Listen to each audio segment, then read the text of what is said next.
With the release of Rise of Red, we now have 4 Descendants films, so today I thought it was time for me to stop and rank all 4 Descendants films ranked from the worst to the best. Please know that everything that I will say in this video is just my very own opinion. My name is SDubNation, and you're free to comment down below your very own ranking of all 4 Descendants films ranked from the worst to the best, just like me, or you could just do your favorite. Please don't forget to check out that Twitter and that TikTok links. Those are in the description. And also check out that Rise of Red review. That link is in the description as well. I did a Descendants ranking and Descendants 3 review in the early days of SDubNation. You guys can go check out those videos on the channel. See how my style of rankings and reviews have changed over the years. Or just go over there and if you want some OG SDubNation, I guess. But all that being said, guys, like, comment, and subscribe. And also please note that this video is an honest fan's opinion on these movies. I am a fan of these movies. I grew up with them. I think this is the best Disney Channel original movie franchise. I am very passionate about these movies. This ranking is going to be very passionate. So, join the SDubNation. Join in on the conversation. With all that being said, let's get right into our ranking. Kicking off our list at number 4 is Descendants Rise of Red, our newest addition, and it comes at no surprise that it's in last place.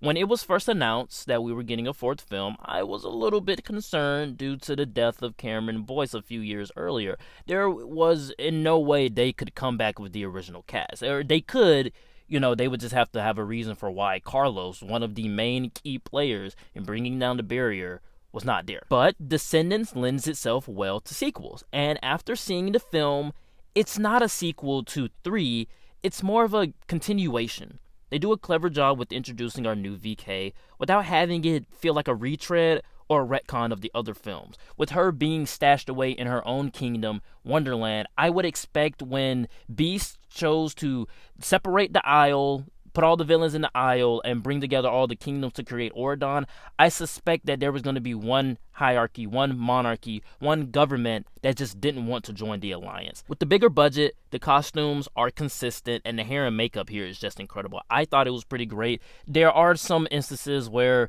the wig on Chloe is not the best. It keeps changing, and also it changes shades and colors, but that's neither here nor there. That's a minor nitpick.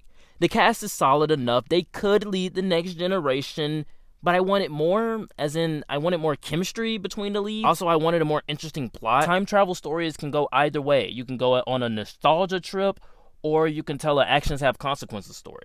And it's not a nostalgia trip. It tells an action have consequences story, but I feel as though this whole entire movie was just put out there to try to test the waters to see if another Descendants film could be well received enough to where we can have more sequels. Also, I just don't believe that Ruby Rose Turner, a white country girl, grows up to turn into Rita Ora, the Red Queen. Both Caucasian, but Rita Ora was looking a little bit more tan in this film than Caucasian. And also, Rita Ora is British. The scenes in the past clearly shows the volume. It doesn't have the practical set work as the other films do, and it slows down when the plot is in motion. The soundtrack isn't that great, and I also wanted a little bit more choreography, but I did love that Red song. If you're expecting more Uma, she's only in the beginning and a little bit at the end. She's borderline a cameo. If you're expecting to be charmed off your rocker with some incredible dance choreography and some great tunes, this is not that. If you're expecting a sequel to 3, this is not that. It's a continuation, but it does offer enough fun. Top 3 list is Descendants 3. I think it's a great conclusion to the franchise. When I did my first ranking of these, I had 3 at number 2. That was recency bias because, 3 is the one that I was excited to watch again to see if I felt any differently from it, because that was the one that I didn't watch the most. I watched this when it first came out, and then I watched it again to do the review and the ranking, and then after that I just never seen Descendants 3 ever again. That was back in 2019. So rewatching it, it's a fine, great conclusion to the franchise. I think it wraps up things perfectly well. The breaking of the barrier feels like these films were all leading up to this. The cast is still charming, and this time around they team up with Uma's crew to defeat one of Auradon's own, Audrey. I think Audrey could have been a great villain if she was truly about it. Like, Audrey is a fake crash out, guys. If she was in the second film, her turn would feel a little bit more organic. Instead, she's just salty that Ben chose to marry Mal over her. I'm going to get into that when I talk about the first film, though. But I had thought that she moved on. Look at the end of the first film. And then she moves on again in this film. Oh. Hi. I feel like it's one of those things that they had to do to say, how do we make the other VKs like Uma's crew more sympathetic? Oh, we make Oradon's own the threat to Oradon. The soundtrack isn't that memorable, though. I don't think the songs are the best. There are a couple, Good to Be Bad, Queen of Me, but other than that, the other songs just aren't that good. And, the Isle is kind of lost its sauce a little bit. It looks kind of bland.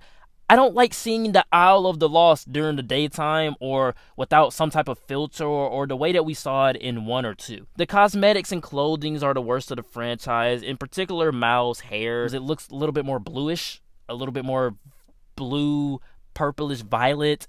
And it kind of takes away from the fact that Evie's hair is supposed to be blue. Not every character gets to shine. Overall, it's kind of lazy. As big as this film is, bringing in freaking Hades, it's not as enchanting as the other two. Look, I know it's my runner-up, but tied for first place is the first Descendants.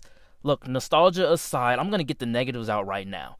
Ben liking Mal, even after the whole love spell was gone, is very odd to me.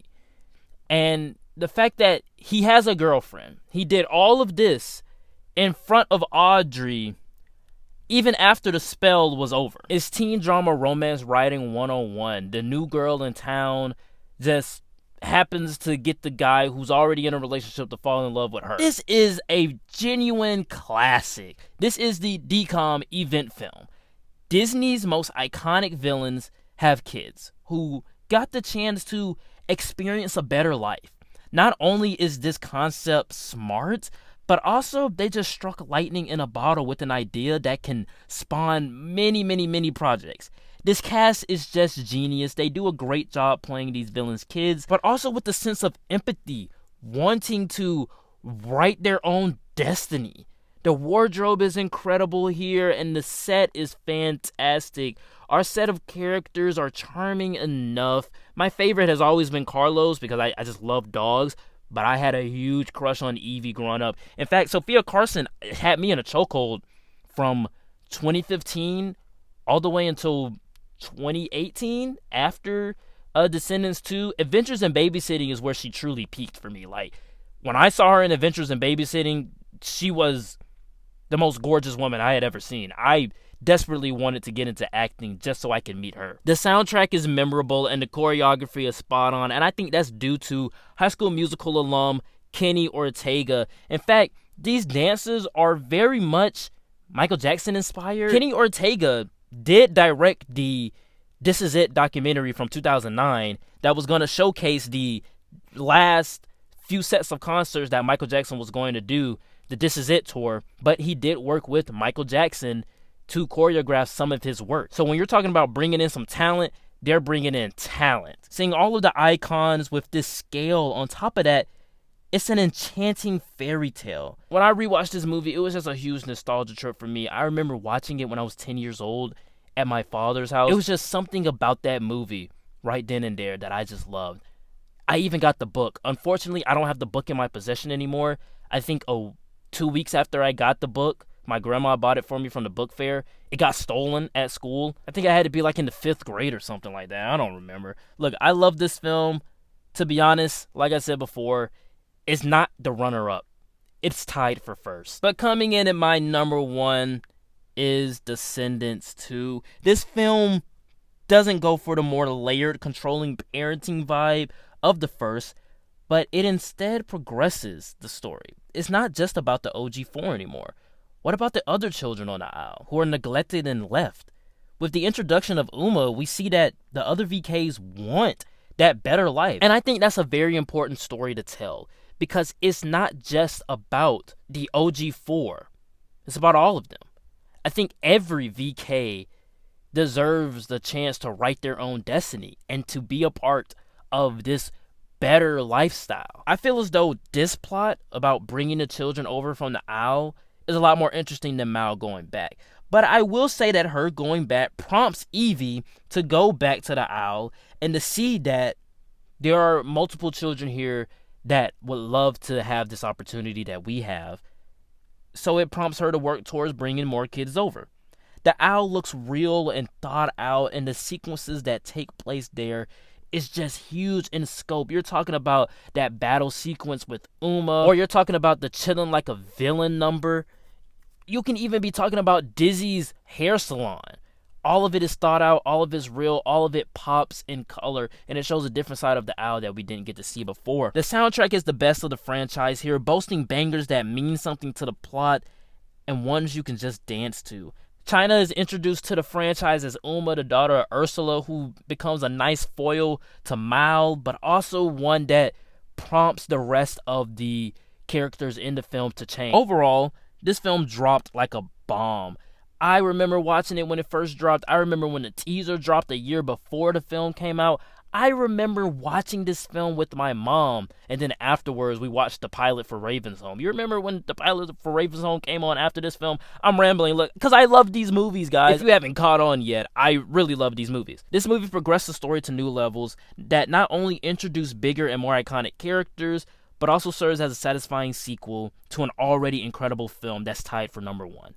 This is why Descendants 2 has to come in at number 1. Alright guys, that is it for the ranking. Please know that everything that I did say in this video was just my very own opinion, and you're free to comment down below your very own ranking of all of the Descendants films. You can rank them from the worst to the best just like me, or you could just do your favorite. Please don't forget to check out that Twitter and that TikTok. That link is in the description. Both of those links are actually in the description. And also check out the Descendants Rise of Red review. That link is in the description as well. And if you want to, go over there and check out the other Descendants ranking that I did on this channel 5 years ago.